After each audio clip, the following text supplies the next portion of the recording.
Hi, this is Dr. Gregory Sadler. I'm a professor of philosophy and the president and founder of an educational consulting company called Reason.io, where we put philosophy into practice. I've studied and taught philosophy for over 20 years, and I find that many people run into difficulties reading classic philosophical texts. Sometimes it's the way things are said or how the text is structured. But the concepts themselves are not always that complicated, and that's where I come in. To help students and lifelong learners, I've been producing longer lecture videos and posting them to YouTube. Many viewers say they find them useful. What you're currently watching is part of a new series of shorter videos, each of them focused on one core concept from an important philosophical text. I hope you find it useful as well. In St. Augustine's On Free Choice of the Will, we very understandably get quite a bit of discussion of this faculty of choice that we call the will, something that is really at the core of our being in Augustine's anthropology. And this runs throughout all of his work, in fact, the notion of the will as being absolutely central in moral decision-making and how we commit ourselves and whether we position ourselves rightly or wrongly in relation to all the rest of the cosmos. That's a key theme that we see coming up over and over and over again. Here, one of the central conceptions that we need to think about is what is a goodwill. And one tempting way of understanding a goodwill would be to say, well, Augustine is a Christian, so, whatever God says is good. The will that follows that is automatically a good will. And it's not quite so simple. That will, in fact, be true if we understand what God is saying in terms of the eternal law, but that's not all there is to the picture. There's a much richer conception at work here of the will. So at one point in the discussion between Augustine and his student in Book 1, he says that a good will is a will by which we seek to live rightly and virtuously. In Latin, recta honestaque vivere. And some people might quibble and say, it doesn't actually say virtuously. But when we look at what it means to be honeste, that's an adverb, how it's living in accordance with the four cardinal virtues. So it's pretty clear that that is an integral part of it. And that's not all that the goodwill does. The goodwill also wants to reach the heights of wisdom.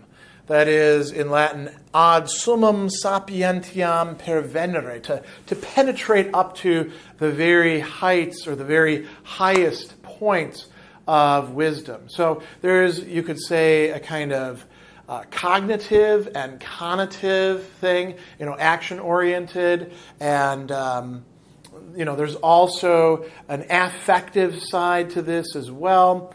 So there's a lot going on here. A good will is, you could say, kind of a nexus within the human person of not just doing the right thing, choosing the right thing, but having the right motives and valuing things properly. So it's quite complex.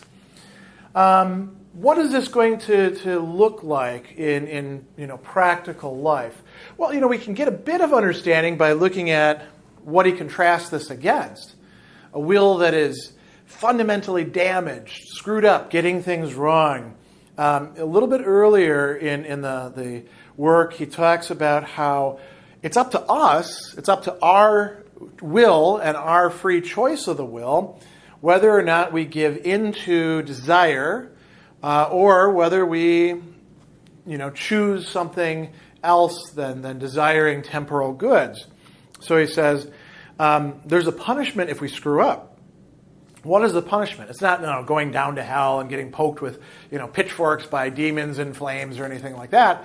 It's being the screwed up thing that we are. It's having a damaged will that is unable to really will what it ought to will. So he says the punishment is the mind being ruled by passion, being robbed of its store of virtue, being dragged hither and thither, poor and needy, now judging false for true, now defending, now attacking what before it approved, and then running off into fresh falsehood, withholding its assent, and often frightened of clear reasoning, despairing of finding any truth at all, and clinging closely to the darkness of its folly, and then falling back through exhaustion. This is all sort of cognitive stuff. And then he says, the passions rage like tyrants, throw into confusion the whole soul and life of men who, with storms from every quarter, fear on one side, desire on another anxiety or false empty joy. Here pain for the thing which was loved and lost.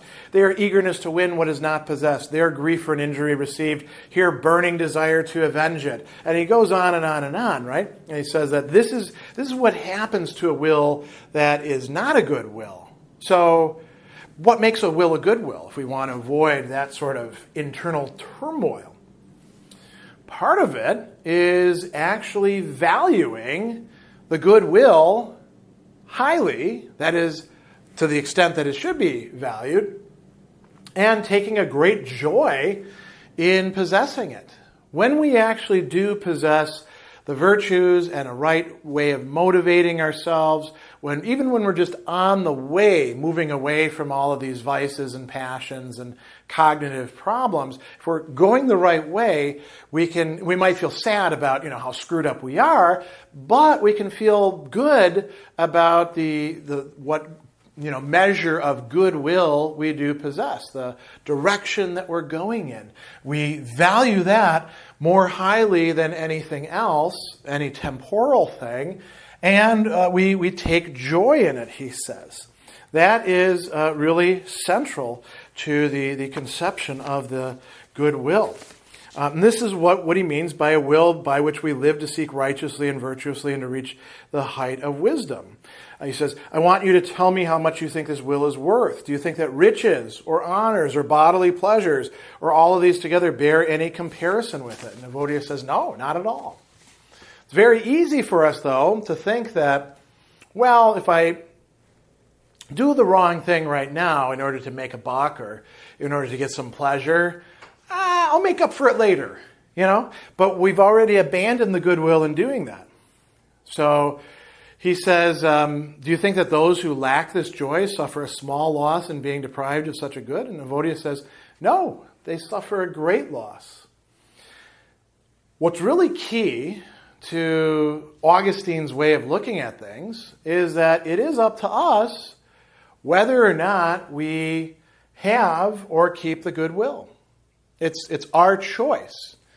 Now, very rarely do we sort of lay it out for ourselves in mental images and say, the goodwill or this pleasure, right? We could do that if we were, thinking things through well, but more often we're like doing the right thing, exercising this virtue of prudence or temperance or justice, and making a couple extra bucks or getting an honor or something like that, which usually involves doing something that we know is wrong, like telling a lie or maybe not even a complete lie, just puffing up our accomplishments or letting a person believe something that isn't strictly true. We could go on and on and on with examples, right? So it is up to us, he says. He says, it lies in the power of our will whether we enjoy or lack this great and true good. Why? What is so fully in the power of the will as the will itself? It's up to the will whether or not it's going to be a good will or a bad will. If it has a status of being a good will, it's up to us whether it keeps being a good will. And this does, in fact, require the virtues and exercising those virtues. So it does require prudence, knowing what's good for us or bad for us and putting that into practice. Justice, giving to everybody what they properly are owed, right order is part of that. Temperance, not giving in to all of the desires and pleasures that we might. And then courage, standing up against fear and despising some of the things that we otherwise would be very into.